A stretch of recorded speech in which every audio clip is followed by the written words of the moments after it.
Hey everyone, welcome back to my channel. Today I wanted to share with you some things that surprised me when I first moved here to Arizona. I've grouped them into different categories, so let's dive in.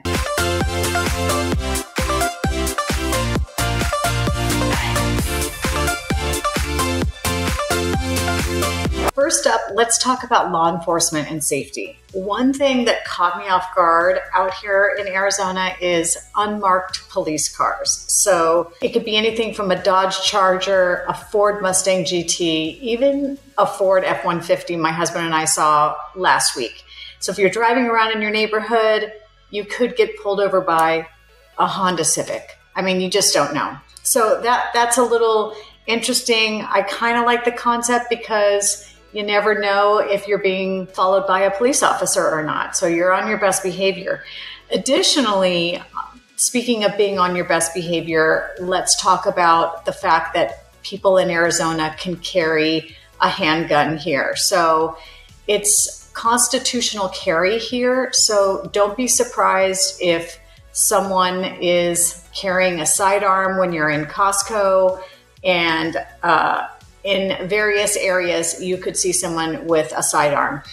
That's not to say that you can carry a weapon anywhere in Arizona. There are rules and regulations about where you can have a handgun, but it's definitely something to consider if you're driving and you're thinking about road rage. You may want to reconsider that because the person in the other vehicle could be carrying. The next thing I wanted to chat with you about is environmental factors, the rocks that will hit your windshield here in Arizona. The I-10 runs east-west, and there are a ton of trucks that run on this freeway. And for whatever reason, we have a ton of, I guess it's decorative rocks that line, since it is Arizona and not a lot grows here, we have a lot of decorative rock along the freeways.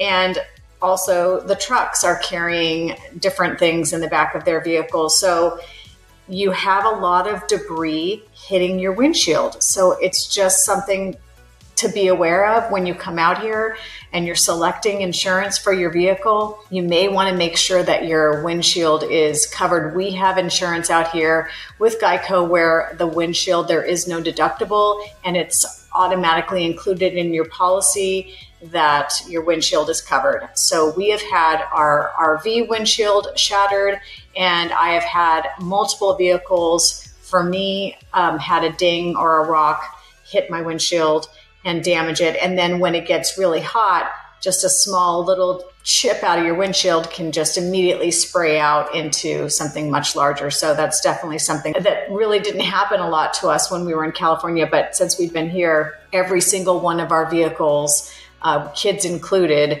have had their windshield hit by a rock. So definitely something to think about. Also, something to think about with driving out here is people riding motorcycles without their helmets. It's legal here, so that also was really surprising to me to see someone racing down the freeway on a motorcycle with no motorcycle helmet. So that was just something that was surprising. Next is the grass here in Arizona. In the fall, you have to transition out the Bermuda grass that is growing during the summer months when it's scorching hot out here, especially July, August, scorching hot months. Your grass, it's really difficult to keep it looking nice, even though you have Bermuda, requires a ton of water. And then in the fall, when the temperatures change, you have to swap your grass out to ryegrass. So once a year around October time, if you have a landscaper, they will come and cut your Bermuda way, way down basically to dirt, and then they reseed your grass so that you have ryegrass during those fall cooler months. That was something that was kind of surprising, and it costs. So just something to consider. Also, we have snakes, scorpions, all sorts of different creatures here. So that wasn't something that I was shocked about because I had heard that we had snakes here and scorpions. And not to alarm people. They are around. You can definitely spray for scorpions. Scorpions are attracted to crickets. So if you have bugs around your yard or crickets, which definitely were here when we first moved in, and especially like in a new build area where the dirt is getting kind of roughed up and graded and that sort of thing, you're stirring up animals that currently live here in the desert, snakes, scorpions, mice, all sorts of things, and we're displacing them and then putting homes in their territory. So you're going to have snakes and scorpions and those types of things. And you just need to be aware of it. We're living amongst these creatures and we're taking over their habitat. And if you don't want scorpions in your home, you'll probably want to spray once a month during the summer. And then in the winter months, they typically spray once a quarter. And we've lived here for about 9 years. We saw scorpions when we first were moving into our home. And then as time went on and we were spraying monthly or quarterly during the winter, we really didn't see any. And knock on wood, we haven't had any scorpions in our home in probably 5 years, but they can get into cracks and crevices the size of a credit card. So you just don't want a mama coming in with a bunch of baby scorpions on her back and getting into your home. So also being careful about bringing something from the garage into your house. So if you store a mop in your garage and then you bring that in, they can be in a mop. My daughter was stung by a scorpion out on the pool deck where I had taken a deck brush and I was brushing off the rocks on the pool deck. And we had just recently sprayed a couple days before. And I think possibly that scorpion was in the deck brush. And then when I was brushing down the rocks on the deck, it might have fallen out and she stepped on it. And I know a lot of people say that they sting like a bee. And I have to say that's probably not accurate because my daughter has a really high tolerance for pain. And that was one of the most painful things she had ever had happen to her. And there really isn't a whole lot that you can do about it. I did take her to the ER because she was just struggling so much. But basically it was just keeping her foot in an ice bath for as long as she could tolerate it. And then we would take it out, put it back in until the pain finally subsided. But it took a really long time and it was excruciating for both her and me as her mother watching her suffer. Another thing that was really surprising is how much rain actually comes down out here in Arizona. They're called monsoons. Monsoon season typically starts around July, and it is torrential rain that comes down. And I'm from California. We didn't get a lot of rain there, and so I love the rain. And I can tell you we were plastered at the windows watching how much rain was coming down in our yard, and it can really flood quite a bit. So you definitely want to make sure that your yard is sloped in such a way that that water is getting out of your yard and not pooling around your air conditioning unit like ours was at the very beginning when we moved into a new build. We didn't have our landscaping done quite yet, and it overfilled our pool. So our pool came up and then was overfilling and then running into the yard, and it really was kind of level and didn't really have anywhere to go. So the water was coming up towards the house. So you really want to make sure that when you get that landscaping done, that it's sloped in such a way that it exits your yard.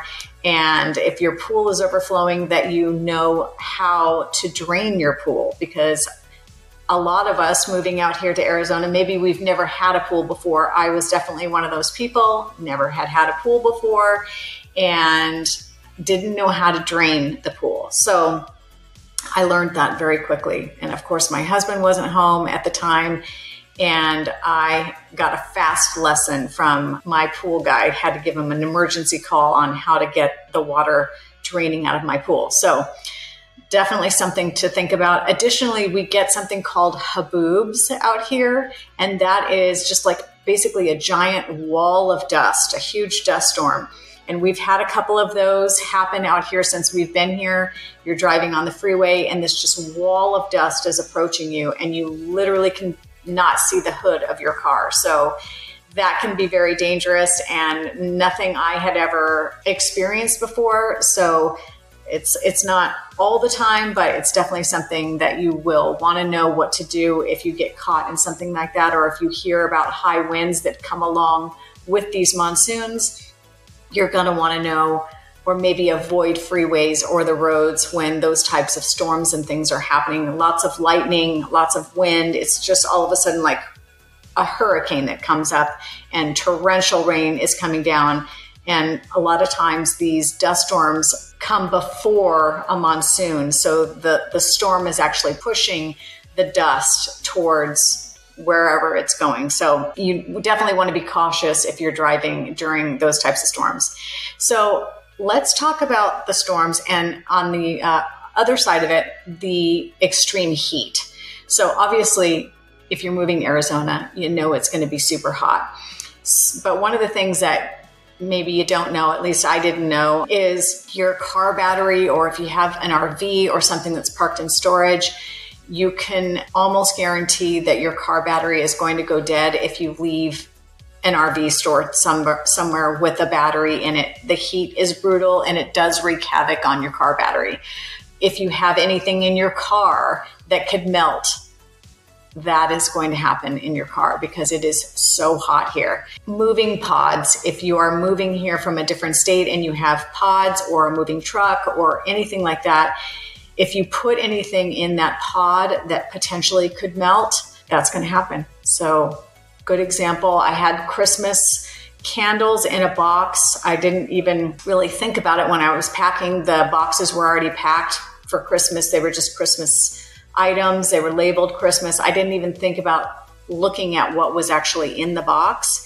And I had candles in there and they were melted everywhere. So definitely think about when you're packing what potentially could melt, and take that out and maybe have that separate or in your car so that those types of things don't melt. And then finally, I have personal safety. So again, we mentioned earlier that we have constitutional carry here. People carry handguns here. It's part of our culture here. So just be aware of your surroundings. We also talk to the kids about, ding-dong ditching out here. Probably not a super great idea. If you're doing anything kind of crazy as kids, as we all did when we were younger, you may want to talk to your kids about doing that kind of stuff. We definitely talk to our kids about it. You don't know whose door you're going to come up, and you may be innocently enough trying to do something funny, but to whoever's inside, that might not be so funny. So definitely something to consider. I think that's pretty much it on my items that I had. Snakes, scorpions. Warm water in the summer. So a lot of our water comes from wells. And so in the summertime, you are not going to be able to get cold water to come out of your sink. It's warm water. So that's definitely something that surprised me. And I think that's pretty much it. So I think that's pretty much all that surprised me here. I hope those few things are helpful to you. I tried to reach out to people that are in my neighborhood and on my communities to see what they brought up. And those were some of the things that also surprised them. So my name is Michelle Seymour, and I'm an Arizona realtor that covers the area west of Phoenix, also known as the West Valley. And I get phone calls from people just like you every day that are thinking about making the move here to Arizona. So if that's you and you're thinking about moving in the next day, week, or even month from now, please reach out, drop me a text, email, give me a phone call. I'd be more than happy to help. And if this is your first time to my channel, please make sure to subscribe and hit the bell for notifications so that you can be the first to learn about anything new happening here in Arizona. Thanks for joining me today, and until next time.